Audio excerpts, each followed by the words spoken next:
Tourette's podcast is not a medical advice show. It's a show about experiences. In the course of that, we may talk about medications or therapies or stories from the doctor's office, but don't mistake any of that for medical advice or direction. It's not. Get that only from people or places licensed or certified to give it. Not from a massively fun and action-packed podcast about our life experiences. Such as... Okay, well, what do I do beyond this point of saying, oh, I have to leave my house now and move on and live by myself with this condition? And what are people going to think about it? This is Tourette's podcast, made possible with support of the Tourette Association of America and part of the Geeks Rising Network.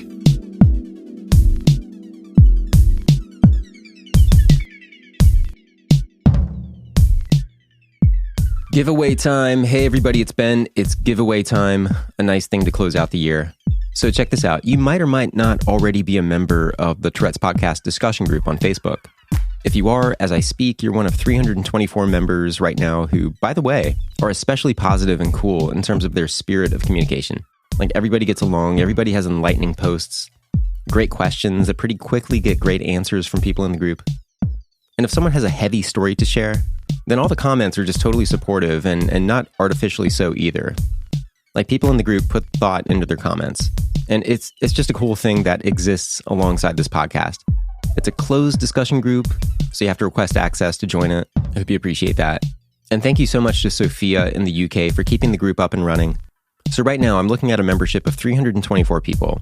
I was just talking with Sophia about this. Let's see if we can get to 350 before the end of 2019.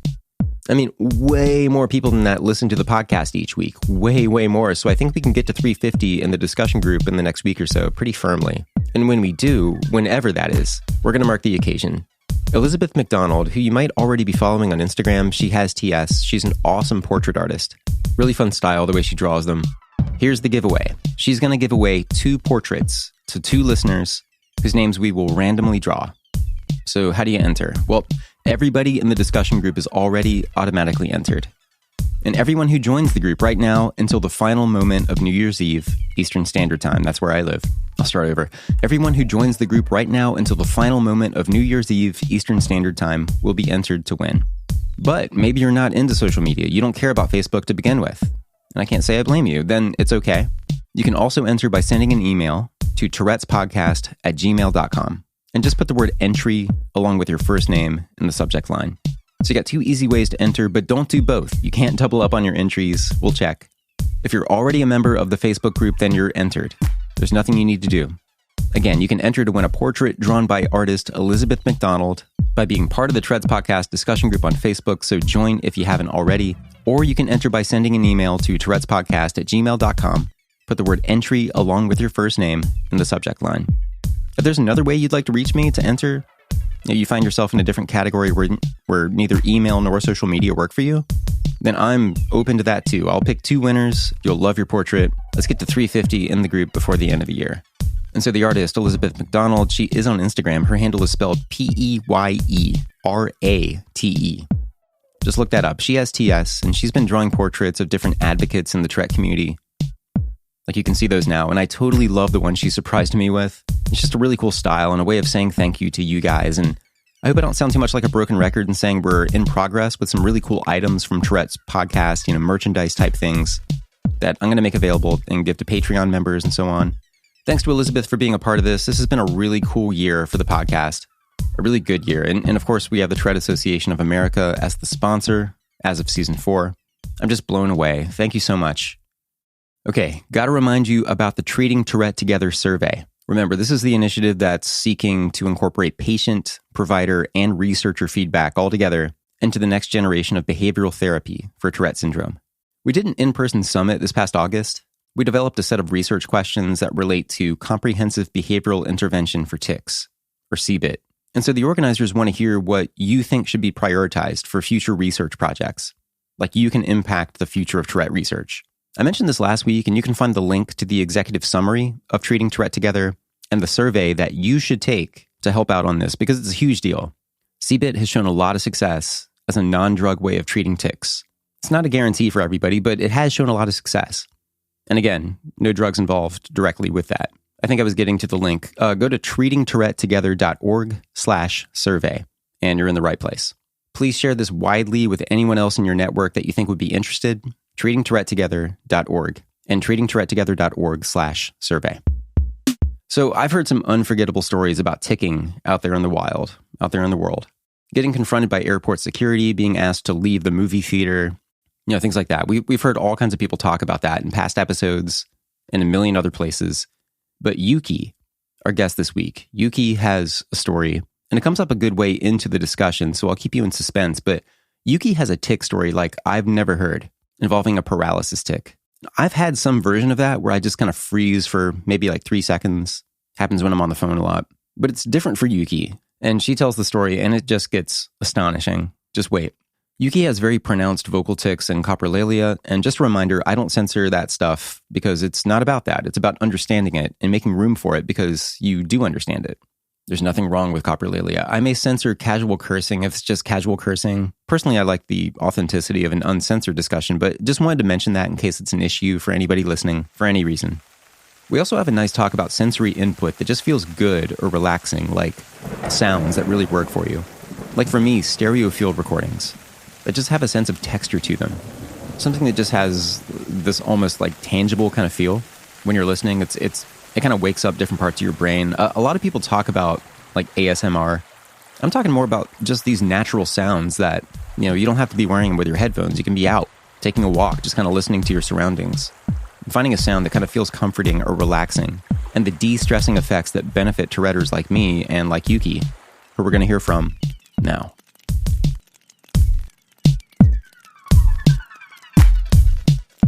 I guess I could say my name's Yuki, and I guess, I go to college. It depends on what day I go, but I mostly go on weekends. Mostly it's Monday through like Wednesday or so. What are you studying? I'm doing video production, and I'm doing a language. I'm doing German. Oh, nice. So video production in German, is there a common reason to do that? I mean, are they kind of a package deal in some way, or is it just two different interests? Yeah. I have different interests right now, so it's like I'm going to choose either one. So I chose both. That's cool. How far along are you in school, or how much is left? I have like a year left. So that's my main point of trying to finish college right now, and like trying to get through and get a community college or like an actual college soon. Right. So with video production, is this, are you looking at more like big production stuff, or are you looking at more of the kind of home studio type thing, or even YouTube itself has kind of become an interest at the college level? What direction are you going? I kind of want to go towards like media. Yeah. Or like sometimes I do want to do like acting or something. That's cool. I mean, I've tried photography, but like, I guess it didn't go that way. So I hear you. Are you kind of a creative person? Is that kind of what you got you interested in this kind of thing? Yeah, I kind of got on the creative side. I wanted to do like animating and like, other stuff like Disney and stuff. So I got into that, and I was just like, might as well put it in a video or something, or like do a movie out of it. Are there any family ties with that, or is this just something independently that you decided you wanted to do? This is mostly independently. My family don't like support any of this or anything. So they're like, do whatever you want. Go ahead. So in a way where they're kind of giving you the freedom to do it, or in a way where they would rather you do something else? They kind of want to make me do something else, like, go do like doctor's thing, or like take care of kids. Obviously, I swear like that. Yeah. And I'm like, I can't do this because, this affects this. And the kids might go, she said a bad word, and I'm like, I can't help it. Have you always dealt with coprolalia?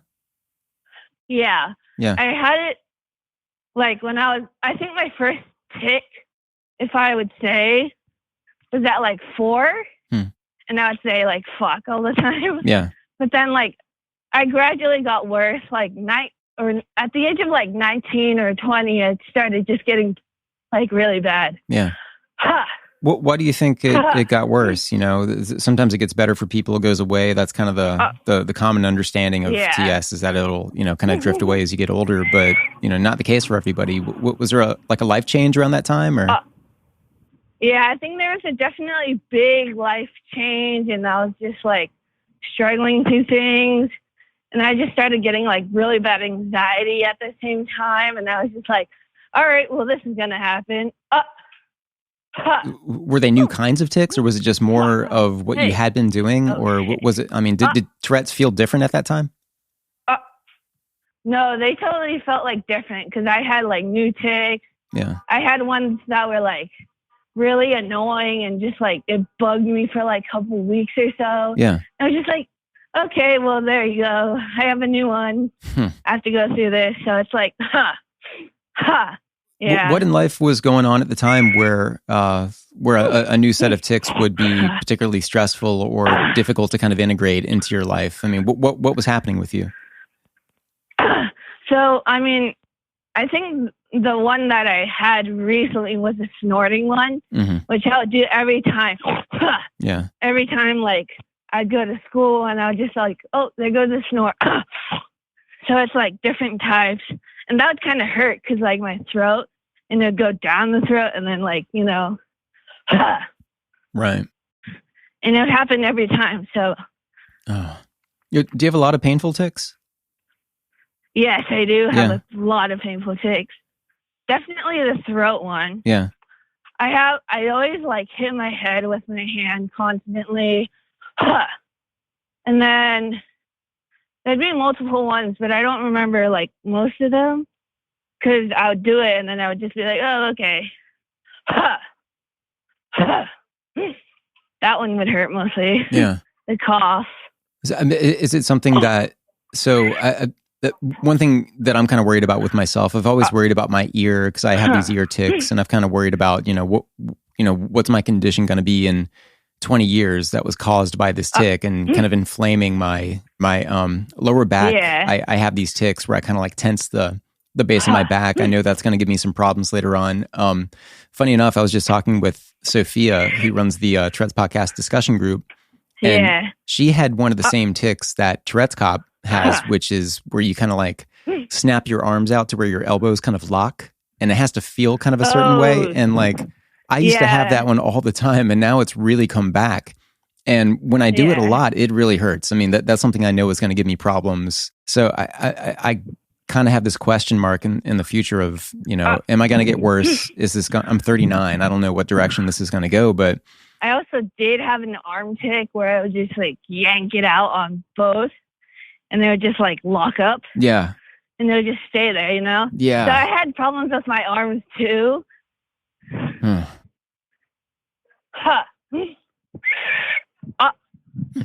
Definitely I had problems, because like I would do it so constantly, and they would just start hurting my elbows.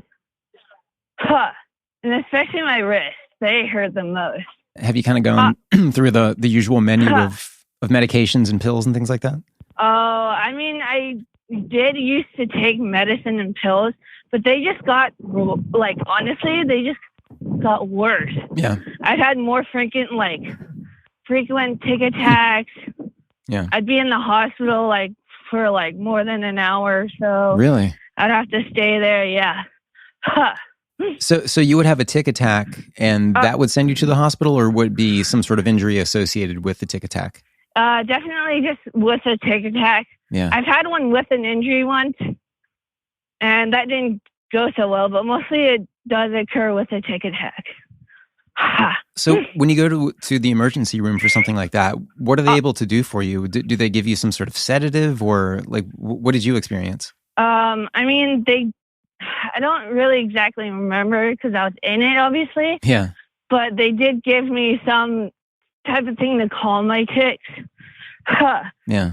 To gradually like relax and stuff. But that's all I remember. Wow. It's just giving me something to relax. Yeah.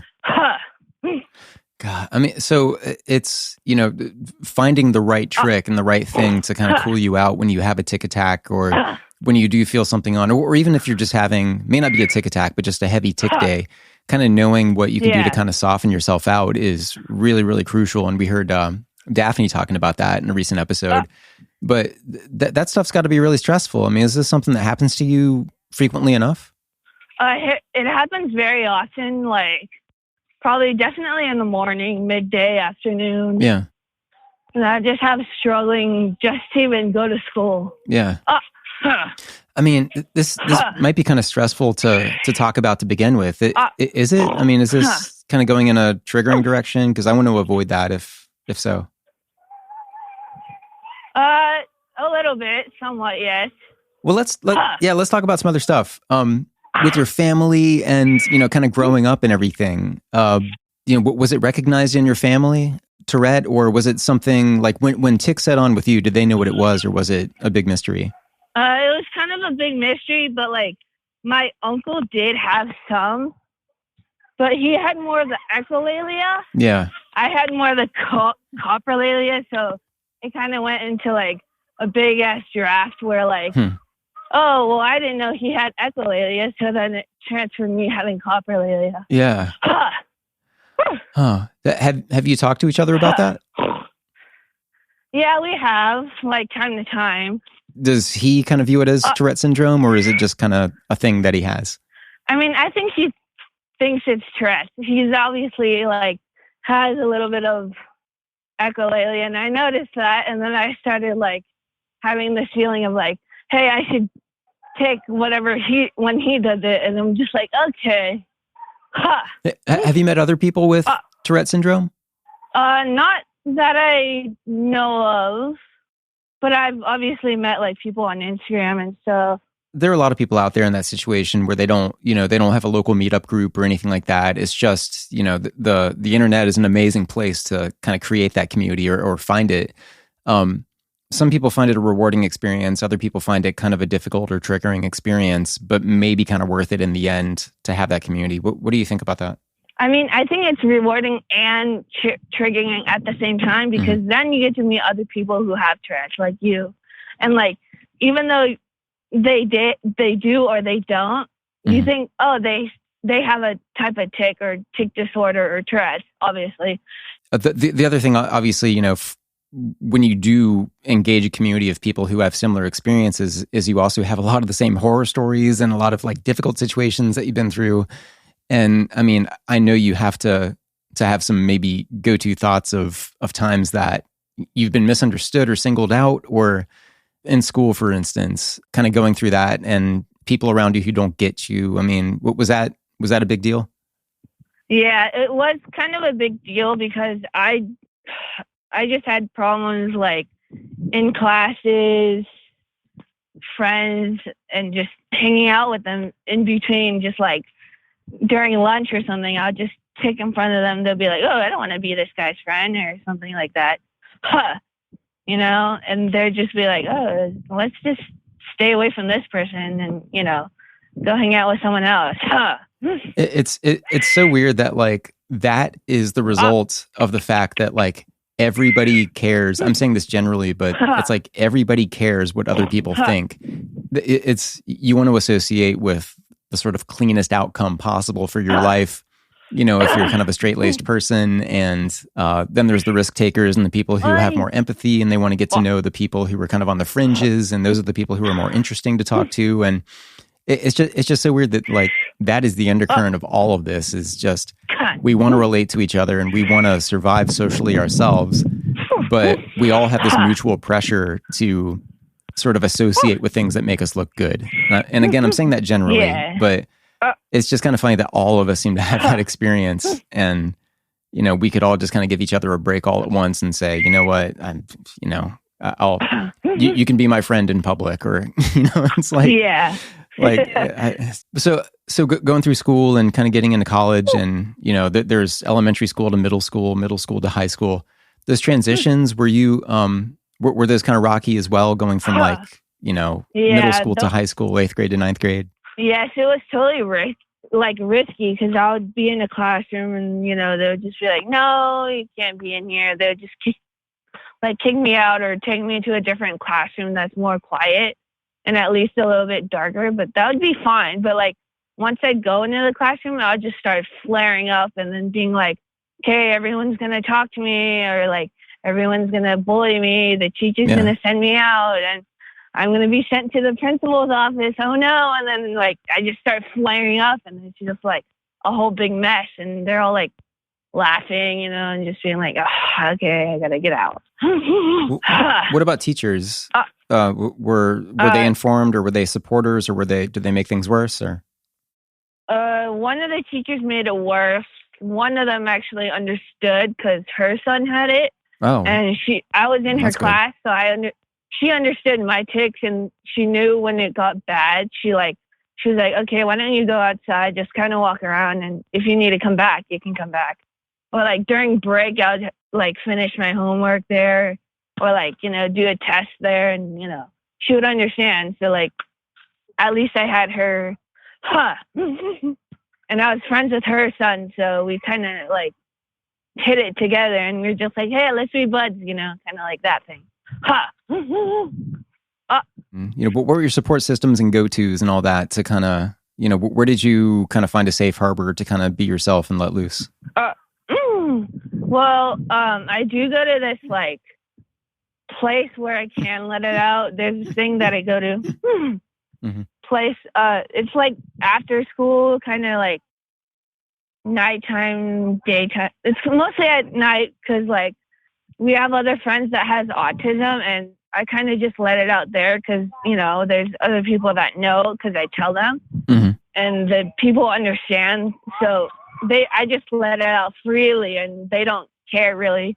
And if I do have a bad tic over there, they just like, hey, you want to go out, kind of just walk it off and, stay outside for a bit, come back in, just start having fun again.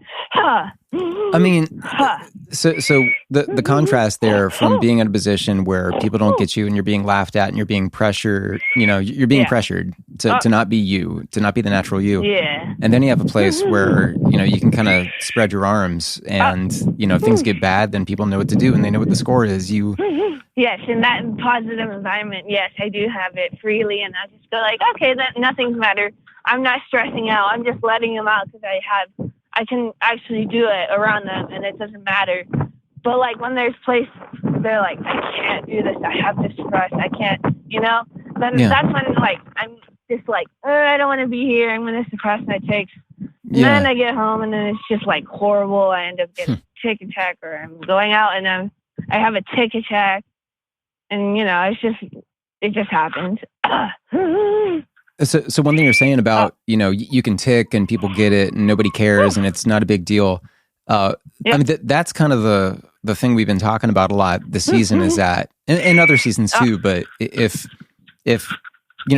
people define Tourette syndrome by tics, and it's not always defined by the other things that comes with it, the anxiety, the sleep issues and all that. But it's sort of like we can treat that stuff as the more important and serious stuff if nobody cares about, if people kind of grow up about tics and it's not a big deal.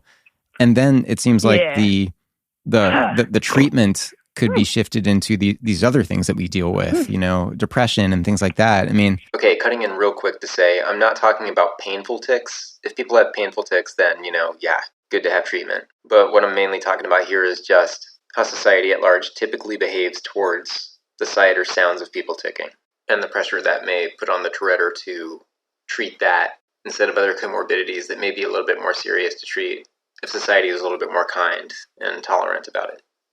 Okay, just wanted to clarify. Back to it. Do you deal with that kind of stuff too? Do you have comorbidities? At some point I do. It depends when I do realize I have that. It's just like, oh, okay, I'm going to have this right now. And then it just blows up and you're just like, oh, okay, I just have this right now. Right.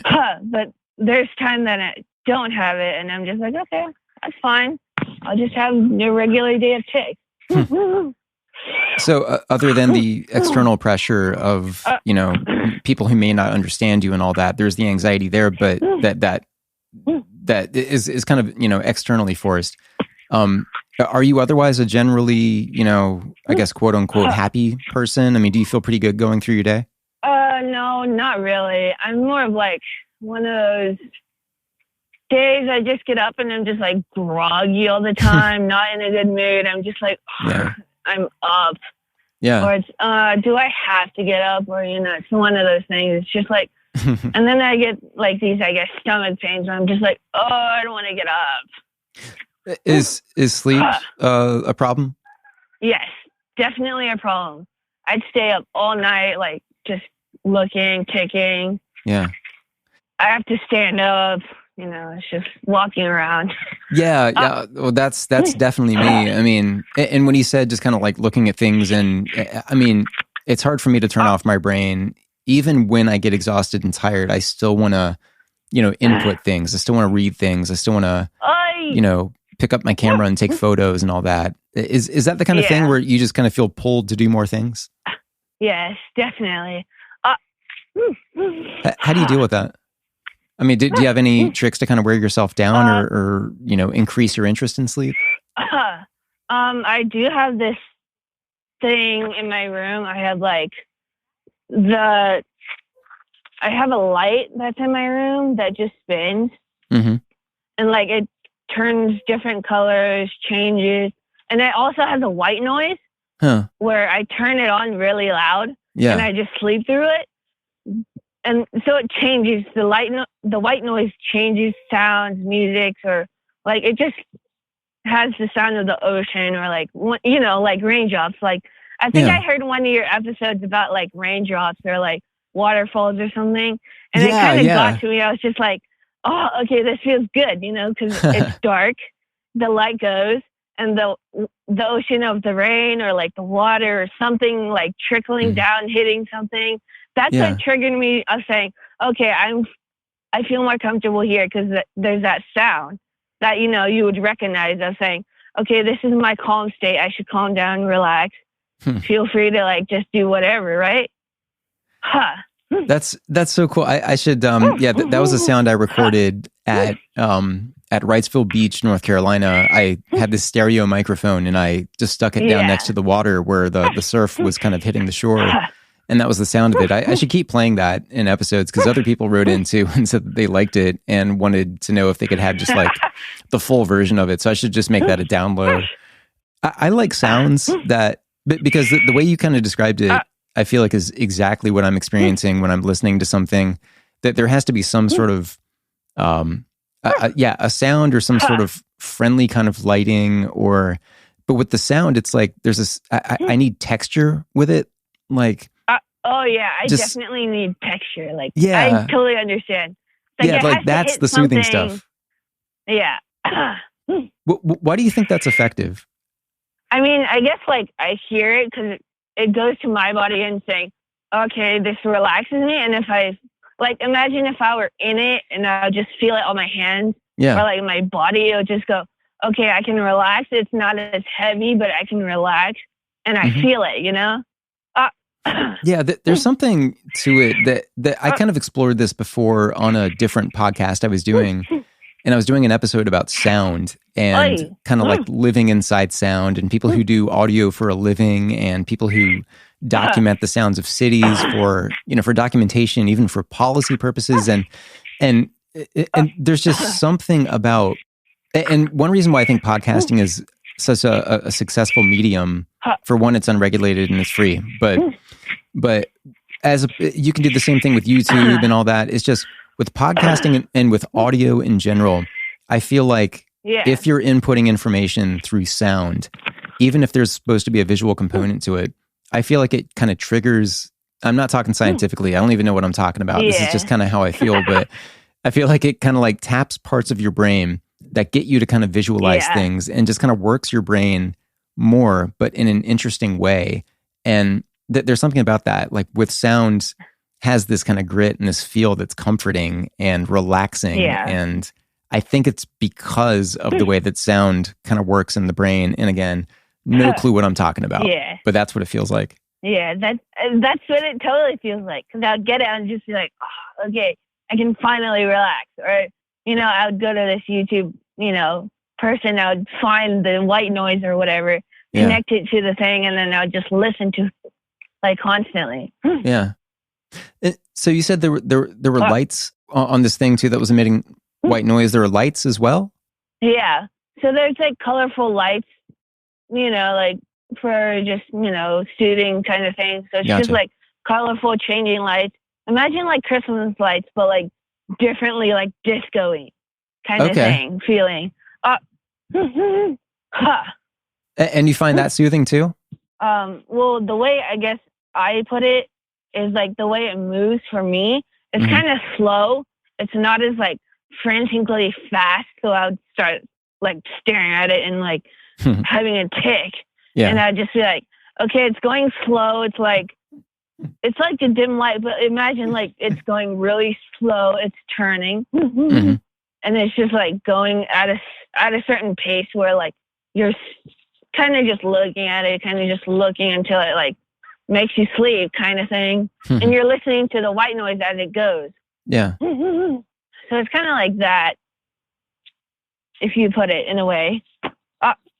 One thing I listen to that does help me sleep and also helps me, this is kind of paradoxical, but it calms me and it helps me to focus when I'm too frantic, and it helps me to sleep when I think I need to, is I'll go on YouTube and I'll just listen to the audio of this, but I'll go on YouTube and I will listen to audio recordings of air traffic control tower conversations where people are talking to the pilots in the planes and telling them how to land and where to taxi out and all that.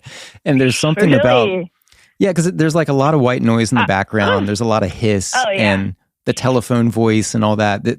There's just or the intercom voice. There's something just kind of busy about it and something just kind of like flowing about it that is it doesn't have enough dynamics to be super interesting, but it does have enough to make it kind of feel good when you're listening and you're kind of like hearing something behind the scenes or something kind of interesting about that, but not so interesting that I'm pulled in. It's just there's some balance to it where it kind of helps me out just putting that on in the background. Yeah. Is there anything else that you go to, like any rituals, hobbies, anything like that helps you out with your TS? I like walking out a lot. I like walk the lake. That's my main thing to go to. I walk the lake. I sit outside. You know, just kind of enjoy the view. But that's mostly it. Just walking outside, enjoying the view. Walking out on the beach sometimes, but mostly the lake. Walking that's my number one activity. I love it. And I tie this in with photography a lot. I take my camera with me, but if I didn't have my camera at all, I would still go on these long walks just to kind of walk, just to kind of observe, just to, I don't know, try to take note of things that I wouldn't notice if I was driving. And then the same thing, listening, just kind of listening to the sounds around me, whether it's birds or whether it's some, electrical noise, or it's kind of interesting. And then doing it at different times of day, to hear how it's changed, when the crickets start to come out at night, and like just walking itself and absorbing all that is a really, really, to me, therapeutic activity that I feel great when I get home. Because I get the same feeling, and it's just like, okay, I have the, freedom, place to walk. I don't have to worry about anything. Yeah. I can do whatever I want.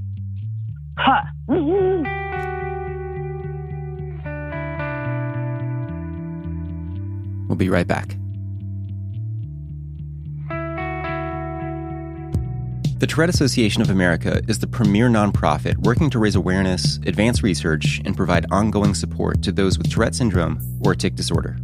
With a network of over 130 chapters, support groups, and centers of excellence, the TAA engages with communities across the nation in an effort to provide tools, webinars, workshops, and support for all seeking assistance. As a primary sponsor of Tourette's podcast, the TAA supports the authentic conversations showcasing the diverse representation of the TS community. To learn more, visit tourette.org, TOURETTE.org.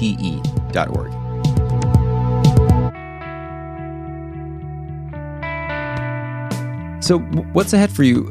Have your tics, have they gotten better, worse? What do you think your prognosis is? And what does that make you think about in terms of your future? I don't know. I mean, especially for me, I have trouble like just getting like to and from. especially on like buses or cars or like airplanes, I think the most that I know of. Yep. That's troubling for me, honestly. I go through that every time and I'm just like, okay, I have to get in the car or else I won't be getting there in time. You know, it's just like, Right. And then I'm just having a fit in the car saying, I need to get out. I need to walk. I need to like just get out of here.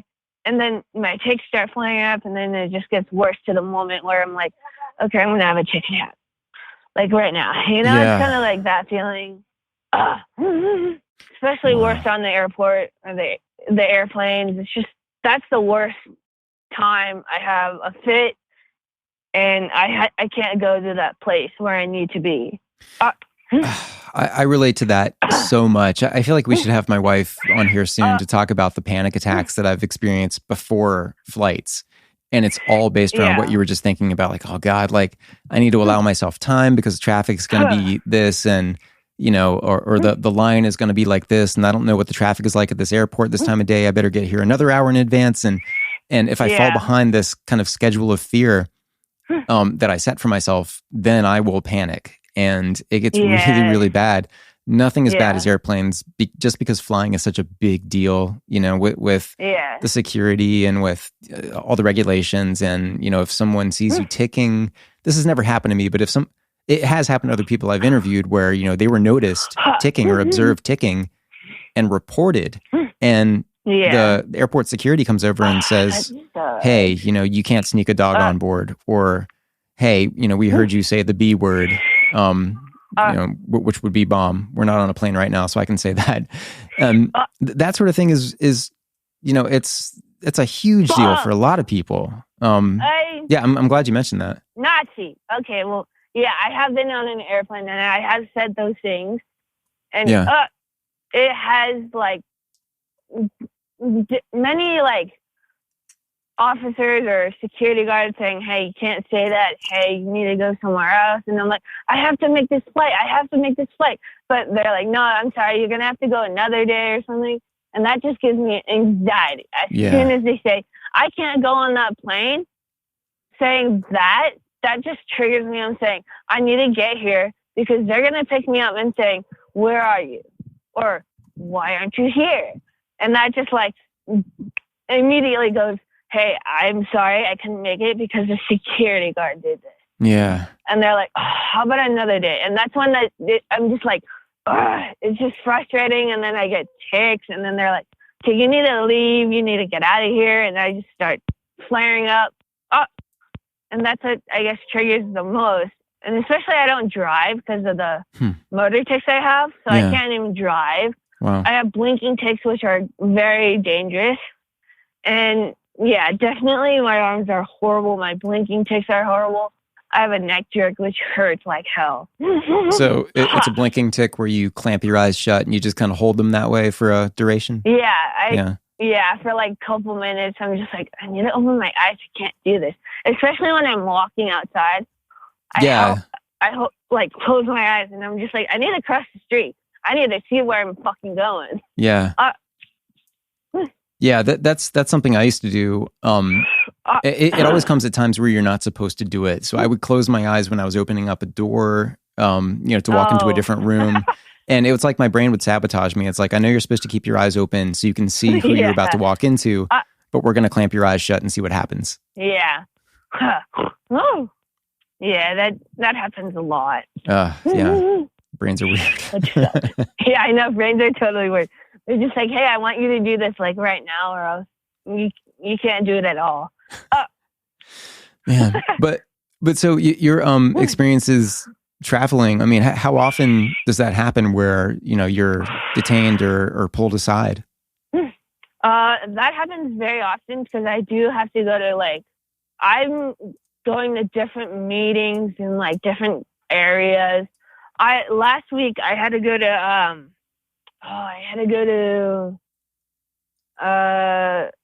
where is it? Yeah, last week I had to go to like New York, I think was the last one I went to. Mm-hmm. And they just like, they had move me to a different airport, or like they had to move me to a different side. Like they pushed me aside and they were like, no, you can't go on today. You're going to have to go on like another day, or like I was just totally sabotaged. They were like, no, you can't go. I'm sorry. You're going to have to go like a different day, or like a different time, or maybe later in the day. I'm just like, oh, I need to go now though. And so they're just like, no, I'm sorry.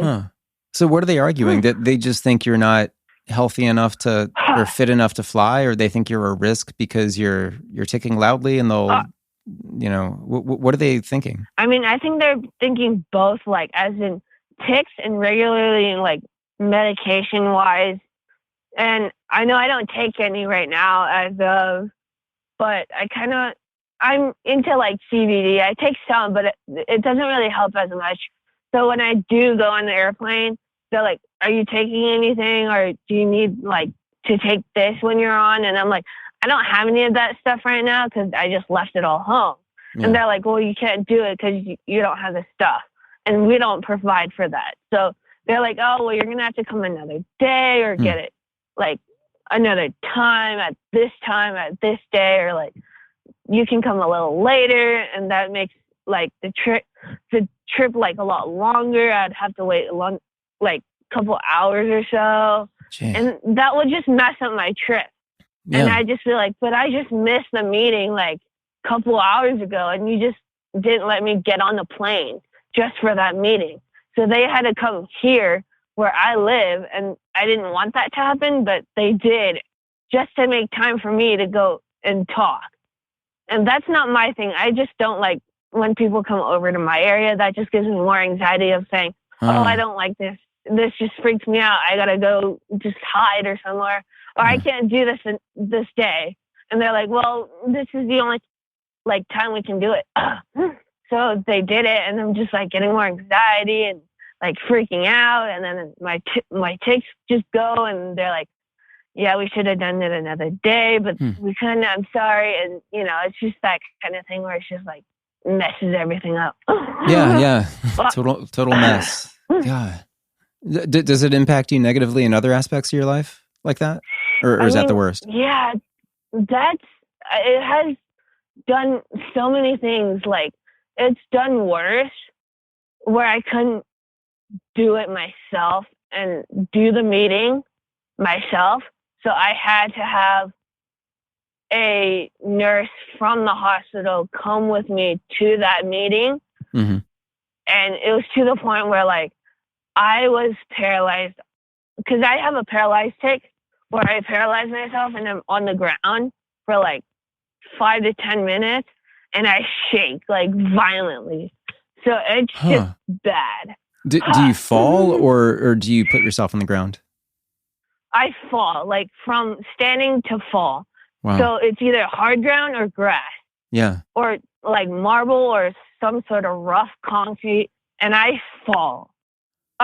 Wow. So when that happens, I mean, are people rushing over to, I mean, do they think you're having a seizure, or, I mean, what happens when that happens? I mean, there are times where like people are like, oh no, she's fine, just leave her. And I'm waving my arm.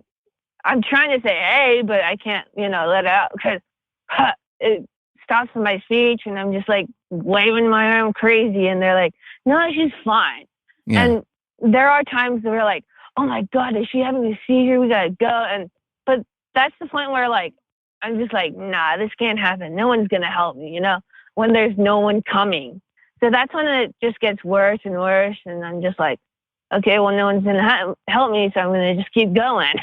You know? How long does it last? I had one like for 9 hours once. 9 hours you were paralyzed? Yeah. Yes. Where were you? Especially with a tic attack. I was at a mall by my area. It's called Mission Viejo Mall. Mm-hmm. I don't know if anyone knows it, but like I went over there, the securities were there, but like no one was at my attention. I was in the bathroom, like I was outside of the bathroom, and I was like, all right, I'm going to have a tic attack for like 9 hours now. So I went smack down on the floor, hit my head as I was going down, And I just started frantically shaking. No one was there. Some people saw, they're like, okay, whatever. And they just walked by. I'm just like, help, and no one was there to help except for this one guy, but that was mostly it. No one saw, no one was like, hey, dude, we need to help this person or something. But I was just left there for like hours until like the 5th hour came by. Someone came and I was just left there. Oh my God. That is. Yeah. So, I mean, when you're, so a situation like that, when you're pretty much helpless, do you have any, it may be difficult due to the nature of the tic, but are there any sort of like one button contacts on your phone or anything like that? People who can come get you? No, I don't. I mean, I would have to like type my phone out. Like I would have to type it out. I don't have any one button area or something. And I don't have any like thing where I can just make people open my phone. I have to like do something to make them do it. So it's like totally horrible and hard to do.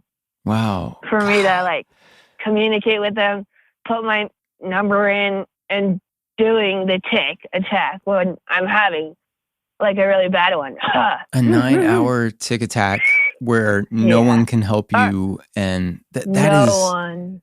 So after like 5, that is, I mean, that's one of the more serious things I've heard talking to anybody on this podcast is something that kind of takes you over for virtually the effective part of your day, and you're just kind of stuck there. What does it feel like after a 9-hour tic attack? What does your body feel like?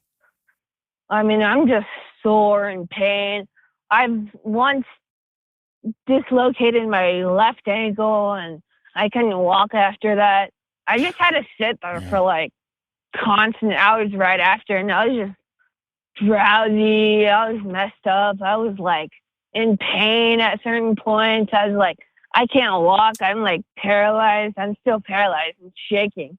And people are like, dude, can you stand? And I'm like, I don't think I can stand for like, 5 minutes. They try to stand me up. I sat right back down and I was just like, I can't. Has that caused you to, or led you to do anything different in terms of preparation going out in case something like that happens? Any precautions or?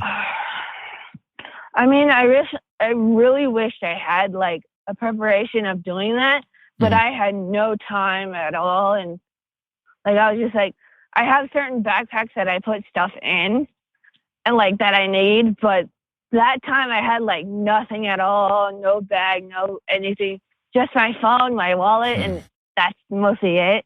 Wow. And I was just like, okay, well, this is all I have, and I'm just going to go through it, Do you have one of those cards from the Tourette Association? No, I don't, but I should. Yeah. I've never had to use it. I have one. I'll send you mine if we can't get you another one, but where it just says, hold on, let me pull it out of my wallet. This is something I got from the Tourette Association. So it's a plastic card, and it says, why do I act this way? Because I can't control it. Why do I act this way? ? Because I can't control it. Then it has a little paragraph explaining what Tourette syndrome is and saying you can go to tourette.org to learn more. You can sign your name on the back. It's a medical information card. And I definitely have talked to people who've had to pull these things out, sometimes daily, to explain to people through the course of their day what's going on with them. And I'm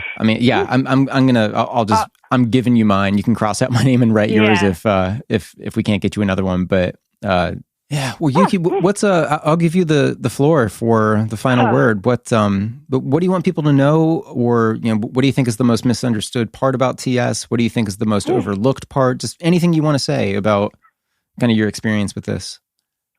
I mean, by my experience, I'd say just kind of like go with the flow, but don't judge people. If you stare, kind of like just say, hey, I have this condition. Don't kind of judge by, the book by its cover, and, kind of just going with their day. And if they ask a question, just tell them, and don't just like stress about it because you can't say a word. And people who stutter also have that kind of thing where they're just like, I I can't tell you, but I know what it is. And they're just like panicking, but like just calmly relax and just tell them. Don't just like freak out, Huh.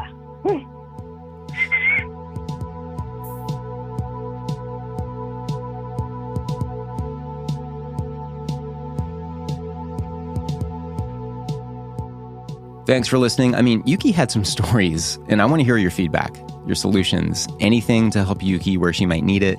We've heard some stories on this podcast, but being marooned for 9 hours in a paralysis tic that's something else. Big thanks to Yuki for her strength and her time telling us about her life.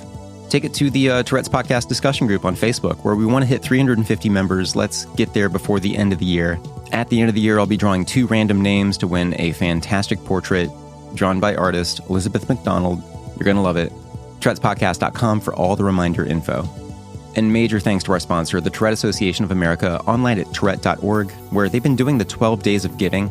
Just goes a few more days with cool giveaways there. I saw a pair of Tourette Association sunglasses as one of the giveaway items the other day. But this is also time, if you've ever thought about making a donation to Tourette research and so on, this is a great time to do that because you might have more money than you thought. And what I mean is, I'm not assuming you have money. I'm just saying if you got $20 to part with, you've actually got $40 thanks to the Oaksman Foundation, which is stepping up to double whatever you give. Until the end of the year, though. So you've got twice the donation power right now until the end of the year. Double your impact, Tourette.org.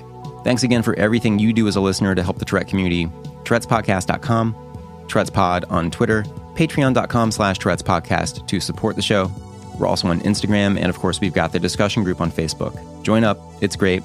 We'll talk to you there. Thanks again. This is Ben.